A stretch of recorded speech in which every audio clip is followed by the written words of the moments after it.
Welcome to Wannabe Clutter-free, formerly Wannabe Minimalist, the podcast for busy families who are tired of the chaos, fed up with being overwhelmed, and ready to enjoy life again. Each week, we talk about how to let go of the clutter so that you can focus on the things that actually matter. And it's not just physical clutter. We talk about the mental and emotional stuff too, because if it's holding you back, it's time to ditch it. I share what I've done in my own life to declutter, organize, and calm the chaos, but you won't just hear it from me. There are amazing guests too. It's practical, doable, and simple for those of us that want to be clutter-free. Well, hey there, my friend. Welcome back to the show. I'm Deanna Yates, and you are listening to episode 183 of the Wannabe Clutter-Free podcast. On today's episode, I am chatting with Alison Lumbatis about how to declutter your closet and get more from your wardrobe while shopping less. She and I connected on our love of capsule wardrobes, our feelings about shopping, and how to actually have more with less. I think you're going to love her take on clothing and how to put an outfit together. But before we get to our conversation, I want to say thank you for joining me today. I am super grateful that you are here, and I do not take that lightly. So I will do my best to bring you helpful information that you can take and use in your everyday life. If you enjoy what you hear, can you please do me a favor and share this episode with someone that you think would enjoy it? You can share it via text or email if you are listening on your phone, or you can even share it on social media. I would truly appreciate it because it helps me get the word out about how letting go of your clutter can help you create the life you actually want to be living. I think the world needs more women who believe in themselves, and I think it would make it a much better place, don't you? And speaking of amazing women, I want you to learn more about our guest this week. Alison Lumbatis is an entrepreneur, best-selling author, and empowerment influencer. She's attracted an audience of millions to her Get Your Pretty On website and has served over 100,000 women through her personal styling program, Outfit Formulas, the #1 online capsule wardrobe program in the world. Alison is a thought leader in the personal style and confidence arenas and has been featured in Forbes, Business Insider, Redbook, Life and Style magazine, and on Good Morning Texas. I am so happy she decided to come on this show today. So give this episode a listen, and when you're done, head over to wannabeclutterfree.com/183 to get the show notes for today's episode with links to Alison's website, the quiz she talks about, and some really amazing things she's got going on. Again, you can find it all at wannabeclutterfree.com/183. And now let's get to our conversation. Well, hi, Alison. Welcome to Wannabe Clutter-Free. How you doing today? I am doing great. I'm super excited to be here. Me too, me too. We're going to talk about wardrobes and clothes and shopping our closets and all sorts of fun things. And this is always a hot topic with my audience, so I'm excited to get into it. But can you tell us a little bit more about yourself first before we dive into all that goodness? Yep, absolutely. So I'm a mom of three, but my kids are a lot older now. But I started my style journey, honestly, back in 2012. I never felt stylish my whole life, which is funny considering what I do now. But that's kind of when my journey started. I fell into a yoga pants rut, and style suddenly became important to me. And I realized that style is a skill that anybody can learn, which is good news if you're listening to this right now and you're like, I am so not stylish. Like, it's just like math. We can all learn it. Some people are born with a knack, some people aren't. I wasn't. But once I learned that style is a skill and learned how to start dressing myself and broke it down into this formula that literally anybody can do, it made my life so much easier. It cut down on decision fatigue in the mornings when I would walk into my closet and feel like I had a closet full of clothes and nothing to wear. And it was just such a game changer in every way. And I started blogging about it. That my blog was called Get Your Pretty On, and sharing everything that I was learning about my style journey, about reinventing my wardrobe, about the basic pieces that I was going to over and over again. And that's how this whole thing started. I was a telecom engineer in corporate America, ended up leaving that because the blog was just growing so rapidly at that point in time. And I realized that there were so many women out there needing just this really practical advice on how to break down an outfit and just make it work for them. I love that you said that you started and this wasn't your forte. This isn't something you were trained in. It was just something you learned. I feel very similar in that kind of from the decluttering and organizing perspective of it was just because things weren't going how I wanted them to that then I was able to make the shift. And it sounds very similar for you with creating these outfit formulas and making it easy and breaking it down for those of us that also do not have the knack of fashion and wanting to put outfits together. And my sister got that gene. I did not get that gene at all. It usually happens like So that in most families. yeah, which is fine, right? We're all well-rounded and we get little different aspects, and it's That's good. We right. can balance each other out. But why did you start focusing on wardrobes? What made you want to make that change? Yeah, I felt like getting dressed was one of those easy, tangible steps that I could take or anybody could take. Mm, I suffered with high functioning depression at certain points in my life. And I feel like that was one of those points. I had started working from home in 2012. And although it was great, I was able to get up in the morning, be there with my kids, pick them up from school, all the things I always dreamed of being able to do. I also started to kind of fall into this decline where I wasn't getting dressed every day. I was just throwing on my faded black yoga pants, my big sweatshirt, pulling my hair back in the ponytail, never putting on makeup. And it was the snowball effect of where I started noticing, like, not feeling as motivated today. Piles of laundry are piling up, dishes are piling up. Like all these things started happening in my environment around me. And I started seeing my red flags for, okay, well, I need to change something. What is it? And I knew that getting dressed was one of those things that I stopped doing and that made me feel really good. So the next morning I woke up and said, I'm going to get dressed today in real clothes. And I was amazed at how much different I felt. I got up that morning, I showered, I fixed my hair, I put on makeup, and I got dressed in a casual outfit, but one that felt put together and appropriate for working from home. And that was really kind of that catalyst for me to say, I want to do this every day. It feels so good. And when I picked my daughter up from school that day and she got in the car and looked at me, she said, Mommy, what happened to you? And I said, What? And she said, You look pretty today. And that was also another reason I felt like I was serving as a role model for my kids, and mhm. self care had just gone out the window completely since I had started working from home. So it was really that refocus and the power of getting dressed, which research supports it too, that we feel differently depending upon what we're wearing. And I found that out for myself firsthand. So good. And yeah, that moment where you say you were doing it also, not just for you, but of course, like starting with yourself, but then also that your daughter noticed, even on day one, Mhm, that she noticed. And then, yes, seeing it as a role model. And I think sometimes for me, that makes it a little bit easier because sometimes I struggle with feeling selfish, but when I can put it in that light of, but I'm actually doing this because of the woman I want my daughter to be, it makes it a lot mhm, easier for me then to also take on those different changes and things that I'm like, no, but I'm doing this, yes, for myself.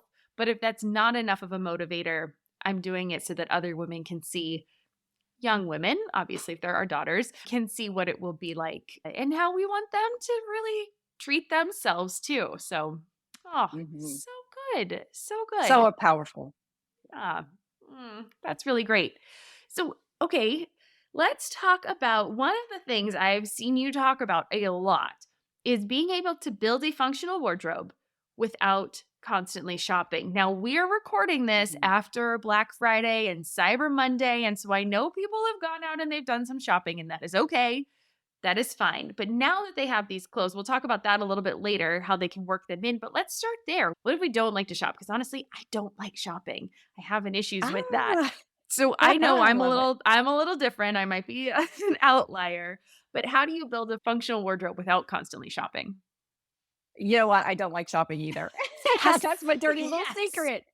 Yes, I found shopping so frustrating because I would go out and just like buy individual pieces or shop the clearance racks or see those impulse buys on social media and buy the item and bring it home and realize that I would wear it maybe once or twice and then I wasn't wearing it again because I didn't feel like Mm, it either went with anything else in my closet or I could mix and match it in multiple different ways. And that really caused me to be more intentional about my shopping. And I realized that the first thing I had to do was like stop purchases and take an inventory of what I already had in my closet. I love to tell the story because one time I had 15 black and white striped shirts that were almost identical. I brought another one home from Target one day and went in my closet. I'm like, what are you doing, Allison? You did not need this shirt. So once I took that inventory and realized we've got black and white striped shirts covered, we can now move on to other gaps in the wardrobe. And I cleaned everything out. I got rid of probably 80% of my wardrobe at that point in time because, and I realized I read this statistic later, even after I had cleaned out my closet, that we only wear 20% of what's in our closets about 80% of the time. So that totally made sense. But then I felt like I had no clothes because I had that 20% left in there. But in reality, that's all I was wearing. But what that allowed me to do was I was able to make a list on my phone of pieces that I actually needed to fill in the gaps in my wardrobe. I love to compare style wardrobes and building out your closet to really stocking your pantry and grocery shopping. You're going to have your basics, your staples that are in there that are going to stay in there that are kind of like that initial investment that you're going to use over and over again. And over time, you'll have to replace them, but those are your staples. And then you're going to have things in your refrigerator that are more like your fresh items that you've got to refresh on a more regular basis, which are really kind of like your seasonal trends. But you have to check and see what you have before you go out to the store. Otherwise, we've all done this with grocery shopping, right? We just buy all that impulse stuff. And the same things happen with clothing. If you don't know what you have, you don't know what you need. And you've got to take that inventory beforehand. Just stop shopping temporarily, assess what you need, and then shop with a purpose. Oh my gosh. It's so funny that you related it to the pantry afterwards because that's exactly what popped into my head at the beginning of that story when you were talking about going through and kind of taking in inventory. And it's funny because that's actually how I grocery shop. And so why don't I clothes shop like that sometimes? That makes a lot of sense.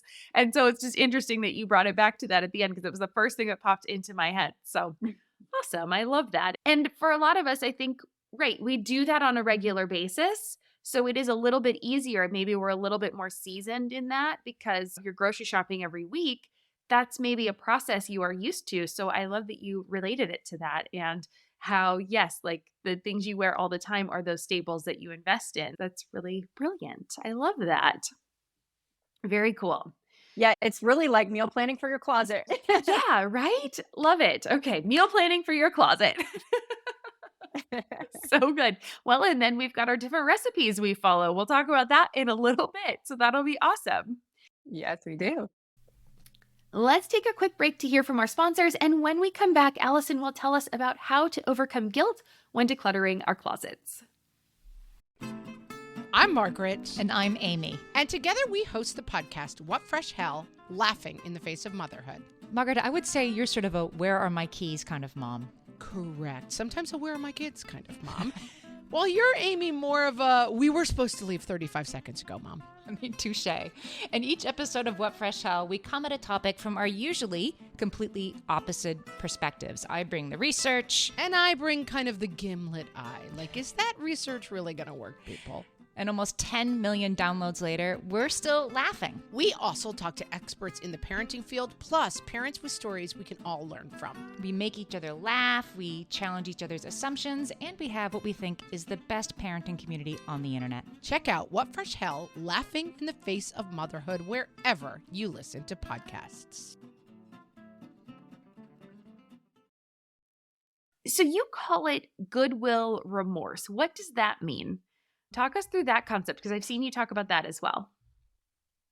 Yeah, so we all know this story, right? We go into our closets, we clean them out, we make our pile to donate, and you're looking through these items and think, well, the tags might still be on some of these, right? And all the stuff is going to Goodwill because number one, it may not have been a heck yes when you bought it. So this is my first rule when shopping. If it's not a heck yes, it's a no. If you put something on in the store and it does not light you up immediately and you aren't in love with it, chances are you're not going to wear it. You may wear it one time, or it might still be hanging in your closet with the tags on it 6 months from now.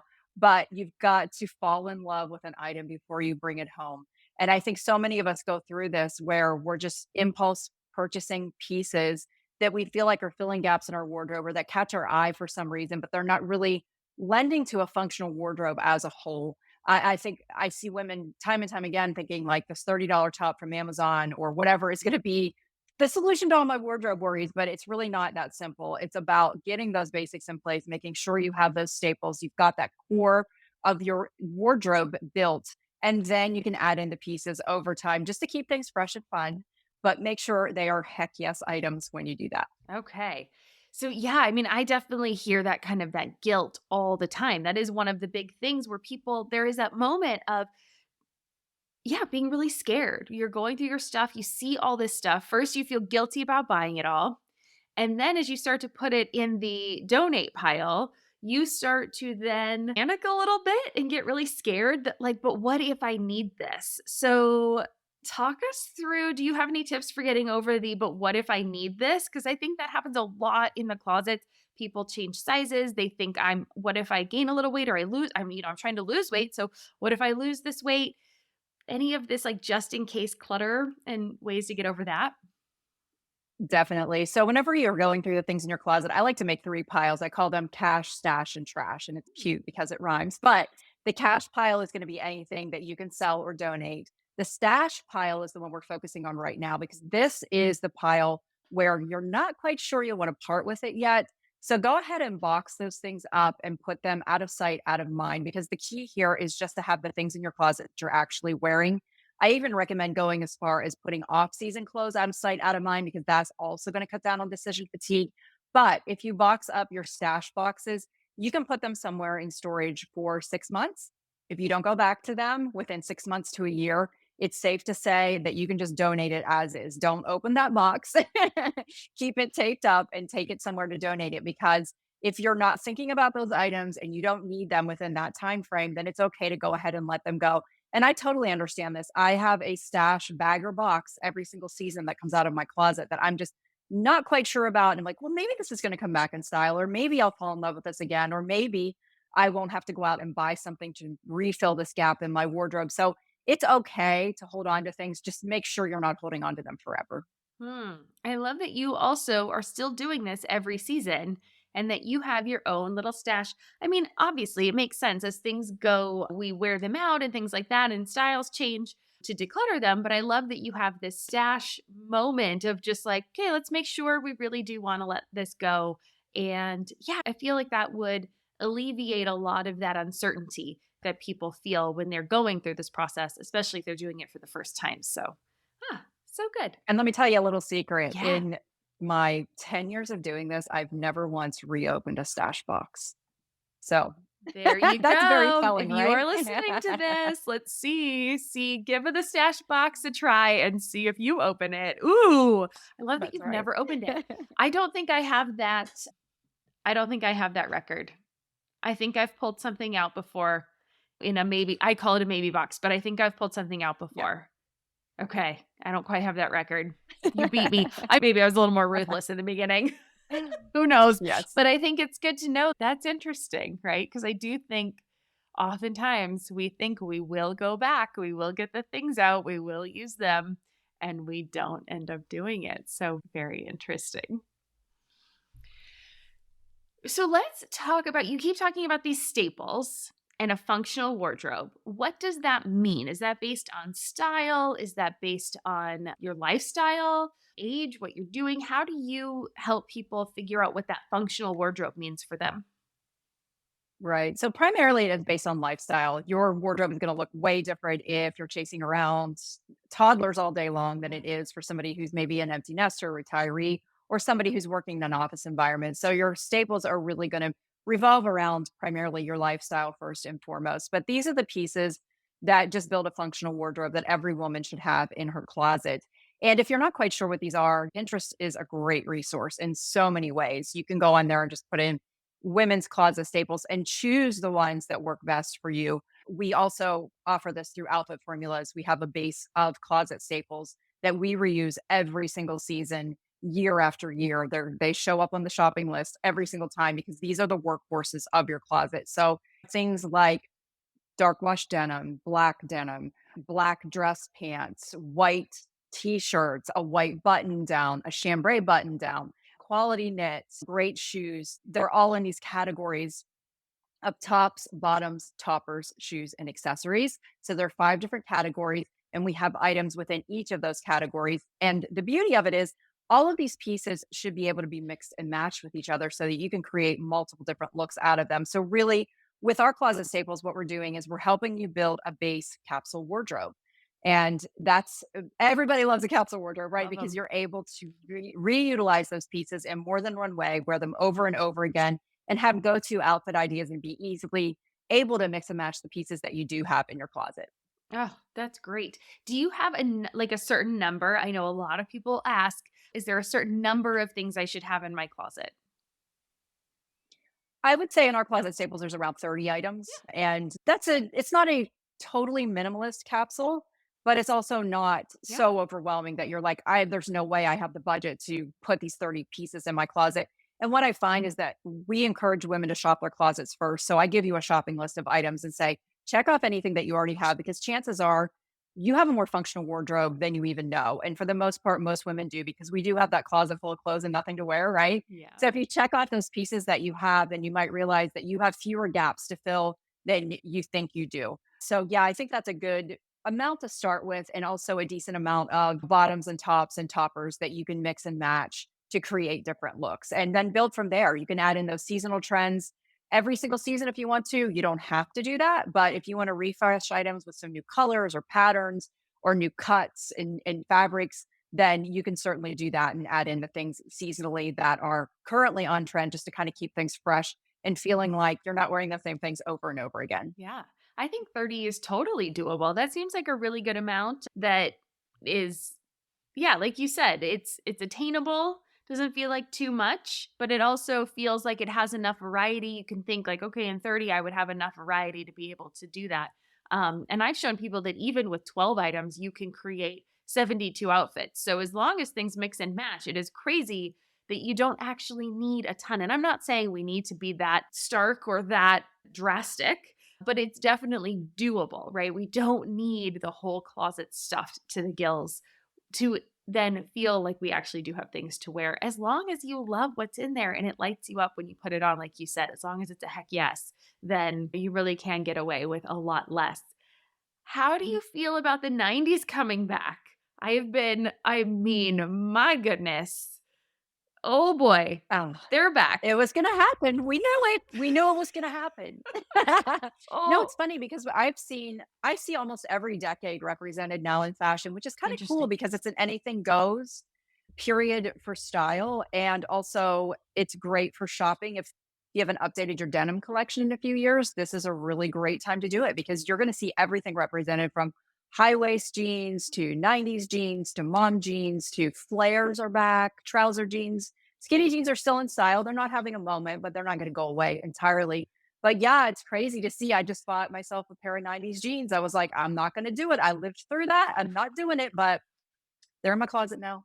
I tried. I have to take mine back. They're too short. I even bought the longs. I was like, what the Oh, heck happened? I don't know. Anyway, I got to go take them back. you I grew. tried online shopping, but again, it's not a heck yes. I put it on. I was like, this is a no. But yeah, I tried. I'm trying. It took me forever to get on the skinny jean bandwagon. And now I'm like, oh gosh, okay. I'm going to try to not be the last holdout this time to coming over to the 90s dark side again. I lived through it. It was terrible. I look back at those pictures and I'm like, why do people want to bring this back? I don't get it. I do not understand, but it's here, so we'll embrace.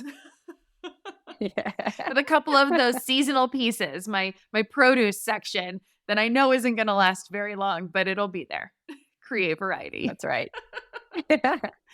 Okay, so one of the topics I see all the time in kind of capsule wardrobes is this idea of cost per wear. So, if people are brand new to capsule wardrobes, can you walk us through what that means, and then do you have any ideas and or ways we can look at that in our current wardrobe? Yes, definitely. So with your closet staples and your pieces that you're wearing over and over again, you may want to invest a little bit more so it's quality, so it holds up. And I'm not saying like expensive doesn't always equal quality, but look for quality fabrics, look for things that wear well, read the reviews online. Even if you're shopping in store, I'll sometimes see something in store that I love, and then I'll just go online to read the reviews and see what other people are saying about it. And they say, oh, that's like shrunk after one wear, or that sweater got pills on it, or whatever. Then I know that's not a good item to invest in. But cost per wear really just kind of refers to what is the cost per each wear of this item. And I love to use this story about purses. Years ago, I would buy a new purse every single season. So I would go out and spend 30, 40 bucks on this cheap bag that I would carry for a couple of months and then end up donating it at the end of that season, because it was just a very trendy item or something that just wasn't the best quality.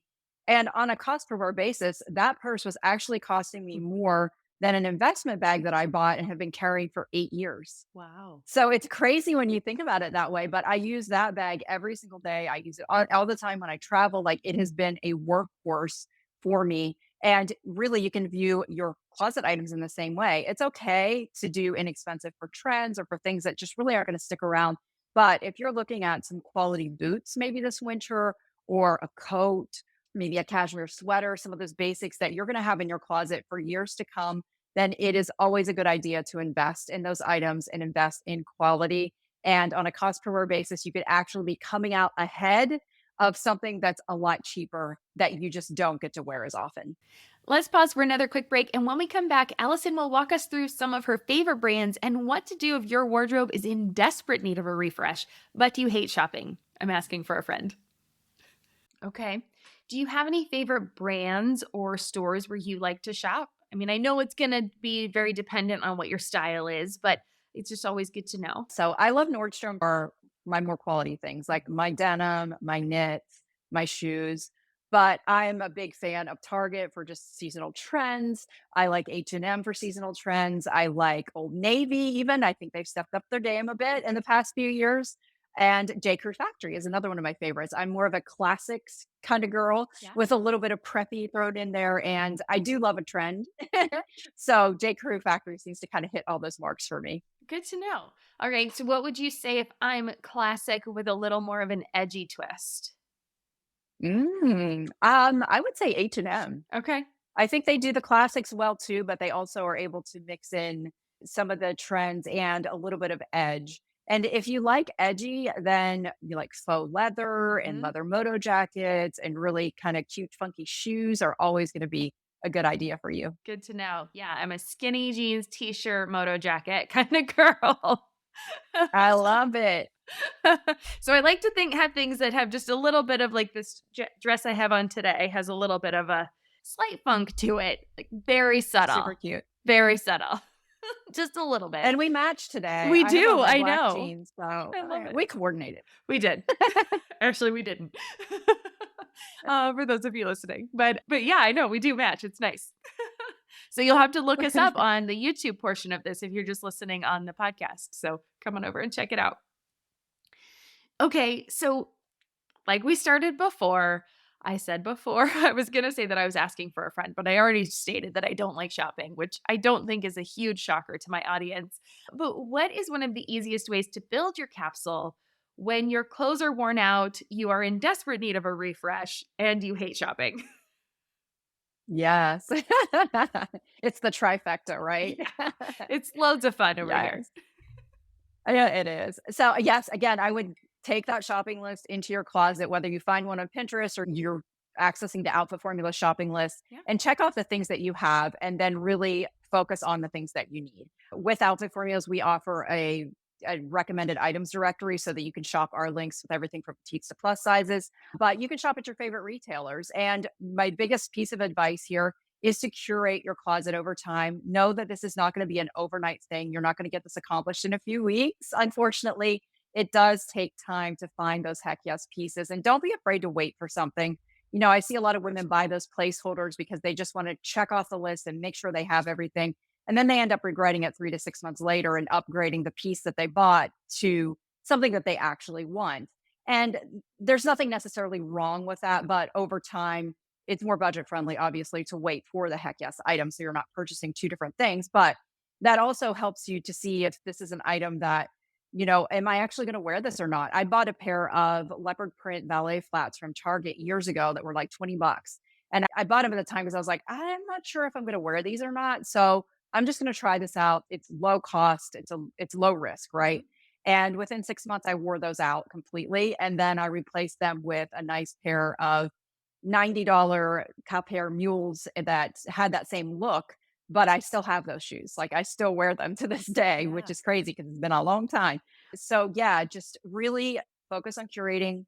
Don't feel like you have to do it overnight and don't panic. You will build a functional wardrobe over time if you just continue to follow that list and make sure that you're getting pieces that you love. Okay, very cool. Well, I like too, there's a couple things there that were interesting. One, the just trying it out, right? Having a placeholder and looking at it as something like those shoes that said, okay, this is something I'm trying, and just being okay with that experiment, right? Because I think sometimes it can be really like, well, I either have to love it or not. I love it or I don't, right? But Mhm. maybe there's a piece there where you're saying, I do love it. I'm not sure it's me, but I'm going to try it and see if I feel like it's me. And then you found out it did fit you and you loved it and you upgraded. I love that part. And then also the idea of, I'm not going to buy the placeholder. And if I don't have that placeholder, also seeing if it's something that you really wish you had so that you would know to then invest a little bit more in that instead of just having the placeholder that when you put it on, you maybe think like, oh, I don't really love it. And so then you almost discount that placeholder, that item itself, whether it's the expensive item or the quality item or whatever. But if you didn't have it and you kept wanting to reach for it, then maybe you could say, I do want to invest in that piece because that's something I really want to see in my wardrobe. Might be a little bit easier to find it if you are willing to invest in it. Does that make sense? Definitely. It totally makes Okay. sense. Yeah, I think the moral of the story here is don't be afraid to experiment. Don't be Yeah. afraid to try things. Like style is supposed to be fun.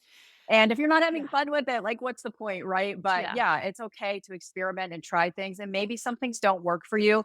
Don't have that goodwill remorse. Don't feel guilty if you get rid of something because if it brought you joy in the moment, if you've learned anything from Marie Kondo, it's we can let go of things if they brought us joy in the moment when we made that purchase. So Yeah.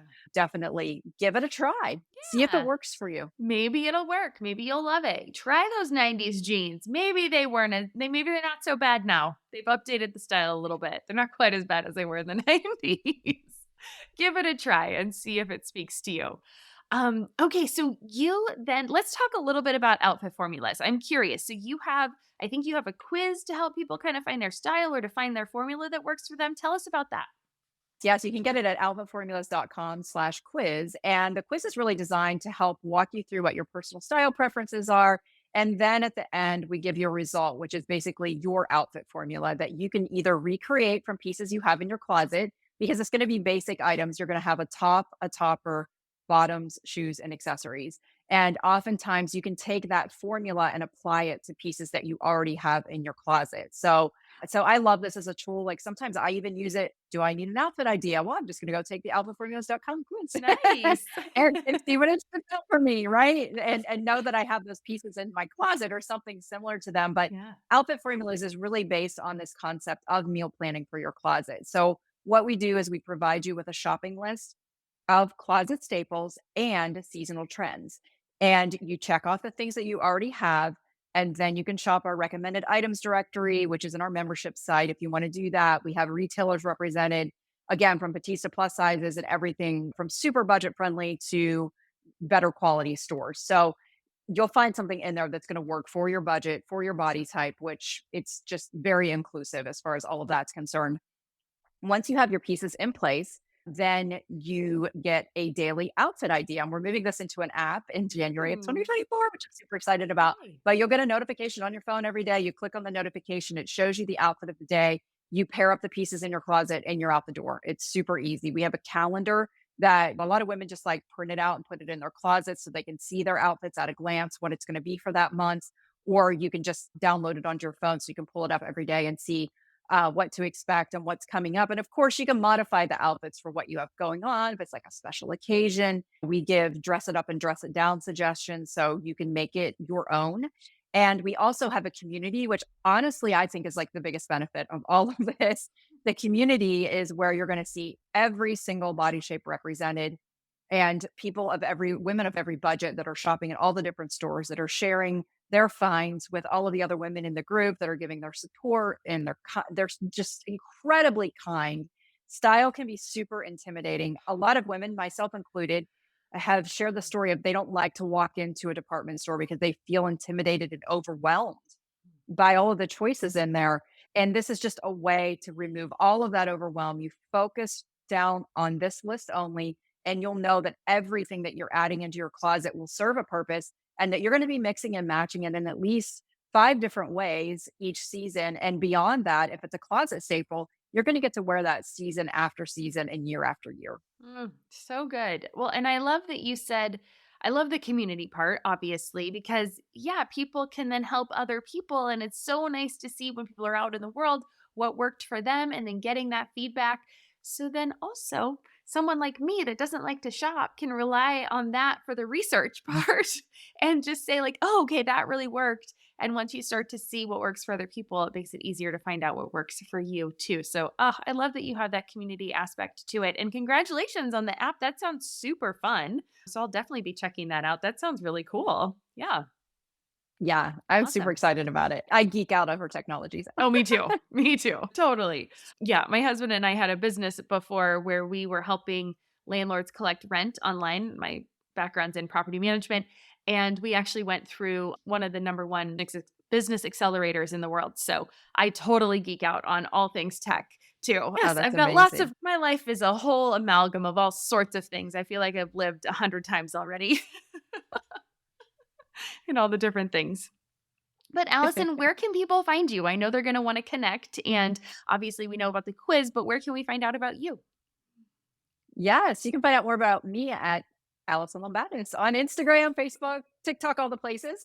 And you can find out more about Outfit Formulas at outfitformulas.com and Outfit Formulas on all the socials. Very cool. We will go ahead and make sure we link to all of that in the show notes so people can find you if they're on the go. Easy for them to just click on through and get in touch with you. Keep that nice and easy. And my favorite way to end every episode is with 3 rapid fire questions. And so the first one is, what does clutter-free mean to you? Clutter-free means peace. Definitely. And it also means form and function. And I feel like clutter-free also applies to my mind and keeping it free of all of the distractions and focusing on what matters most. Very cool. I love the form and function. I was talking earlier with someone about architecture, and it feels very similar to that. So, yeah, I love that concept. Very cool. And number 2, what is one thing you want listeners to take away from today's show? It's to start small.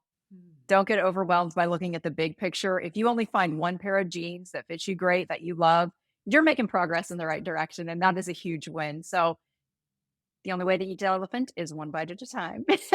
So good.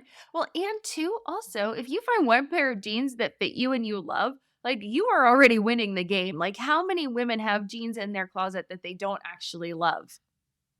I mean, because again, it's hard to find jeans that you love. It is really hard to find jeans that fit you, that you love. And then I feel like as soon as I find one, they switch the style on me. So I'm always constantly having to find the new version of it. So that is a total win. And you could wear those same pairs of jeans every day and no one would notice. I promise. So true. All right, sorry, little tangent there on my quick rapid fire question. But number 3 is, what is making you happy right now or in this season of your life? So many things. My daughter comes home from college Friday and we're excited to celebrate the holidays. So I'm just all the things ahead. Super excited. Oh, I love that. That's so great. Well, congratulations on having your home, and that'll be super fun to get to enjoy this time of year. And thanks for connecting with us before you take your holiday break. I hope you have a wonderful holiday season. And thanks for just joining us today and all this wonderful advice. Thank you for having me. Cheers. Wasn't that fun? I love Alison's take on creating an outfit formula, and we agree on so many aspects of creating a capsule wardrobe. But I would love to hear your thoughts on the episode. What stuck out for you the most? I would love to know. So comment on this post on Instagram or send me a DM. I'm Wannabe Clutter-free on the social channels, or come on over to the Wannabe Minimalist family group on Facebook and share there with the community. There will be a discussion thread for this episode, and we'd love to chat with you in the comments. You can also leave a review on Apple Podcasts, a comment on this episode on Spotify, or a comment on YouTube. And if someone who could use a little help in their closets, well, go ahead and share this episode with them. It might just be the thing that they need today. And of course, special thanks to Alison for joining us on the show today, for sharing about her wardrobe journey, and for giving us some amazing tips to try in our own lives and in our own closets. I'm heading off to take her quiz now. Remember, you can get more detailed show notes and all of her links by heading over to wannabeclutterfree.com/183. Again, that's wannabeclutterfree.com/183 to find out more about Alison and the Outfit Formulas quiz. And as always, thank you for joining me today too. With that, I hope you have an amazing day, and I will see you back here next week for another guest episode. I will be talking with Diana Ballard about helping moms increase their skill sets in their home in order to prevent overwhelm and burnout. Perfect for heading into the new year. Make sure you're subscribed so you don't miss it. Until next time, take care, keep things simple, find your outfit formula, and remember, I believe in you. I'm Deanna Yates, and you've been listening to Wannabe Clutter-free. I'll see you next week. Cheers.